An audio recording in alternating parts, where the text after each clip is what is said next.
We'll guide you through how to connect two lines in Figma. Quick disclaimer, you need to follow this guide carefully, because skipping a step will affect your final result. If this guide helpful, don't forget to like and subscribe.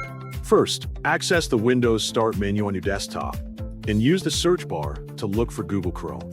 Open the Google Chrome application on your computer, then type Figma into the address bar and press enter.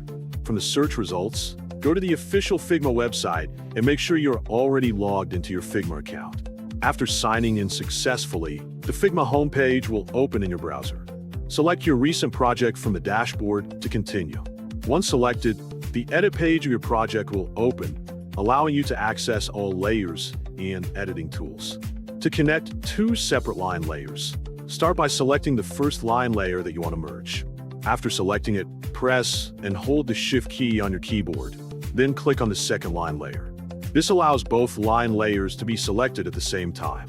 With the two lines selected, press Ctrl+E on your keyboard to flatten them into a single vector layer. Figma will combine the selected line layers into one editable vector object. Next, double-click on the newly created vector layer to enter vector editing mode. You will now be able to see and manipulate the individual points that make up the vector path. Locate the endpoint of one of the lines, then click and drag it toward the endpoint of the other line that you want to connect.